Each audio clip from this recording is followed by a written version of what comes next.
46e chanson. La fille d'Ulysse.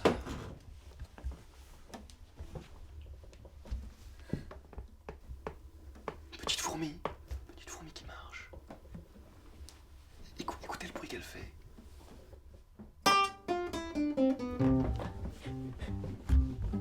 Dame fourmi courait gaiement dans cette jungle humaine où tout est si énorme. Elle se tapait quotidiennement un jogging matinal pour maintenir sa forme. Elle avait la pêche des grands jours. Elle avait décidé pour se durcir la patte de se payer un petit détour sur les reliefs de la montagne, les Carpates. Comprenez bien, cher auditeur, que je ne parle pas d'une montagne à roches, mais d'un très vieil aspirateur Qui prenait la poussière dans le grenier le plus proche. Chez les fourmis, un tel objet promet un beau défi pour qui tente la marche, mais promet surtout du danger si par malheur l'aspirateur se met en marche. Voilà pourquoi, pendant le repos, l'aspirateur est une montagne d'Hercule. Mais dès que ça trompe, mais le turbo, il se transforme en un tamanoir sans scrupules. Dame fourmi se moquait bien de ces légendes à vous faire peur jusqu'aux séquelles. De toute manière, elle risquait rien, Car tous ces bruits couraient beaucoup moins vite qu'elle. Elle commença son ascension. Tout allait si bien pour son souffle et ses gambettes qu'elle ne prêta pas attention à la transformation de la montagne en bête. L'aspirateur, ce vieil ami, avait décidé de se payer sur le pouce un petit soufflet de fourmi. Hop, l'affaire fut dans le sac le temps d'une secousse. notez tout de même que pour le retour, il y avait peu de chances que Dame fourmi se trompe.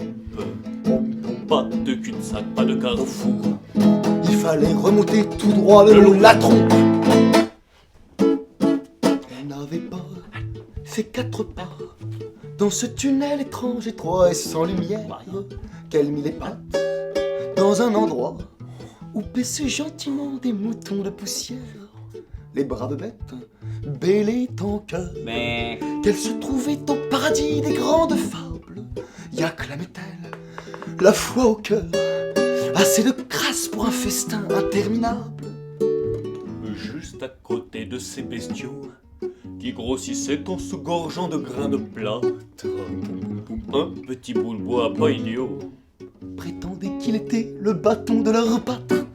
Un peu plus loin, dans le tunnel, elle croisa un moucheron à la mine infecte. Il se disait grand colonel, colonel aviateur dans l'armée des insectes. Il avait été, disait-il, pris par un ouragan lors d'un vol de routine. Oh, un incroyable péril. Oui, le ciel avait craché sur lui ses épines. Dame fourmi commençait à croire, tandis qu'ils invoquaient paradis et tempête, qu'elle était la seule à savoir Qu'il se trouvait dans l'œsophage d'une bête.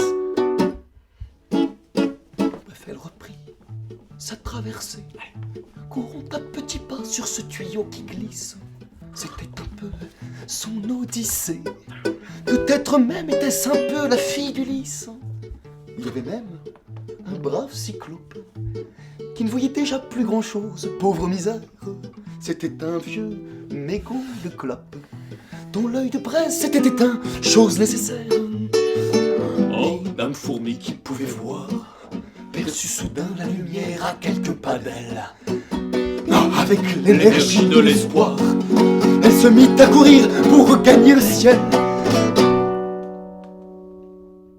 Mais tout à coup, sans crier gare, le grand tamanoir se cambra.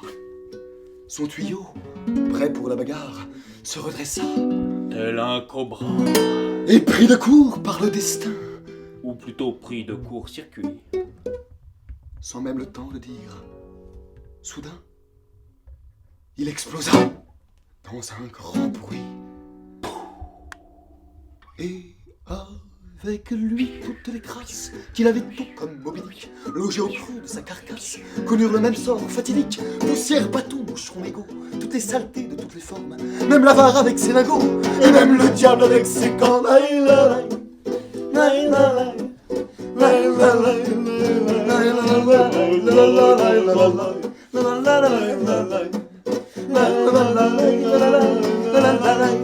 L'aspirateur avait rugi, tel un rebelle sur le pavé.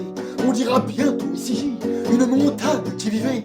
Et ici J, accessoirement, Une fourmi pleine de ressources qui a rejoint le firmament sans même s'arrêter dans sa course.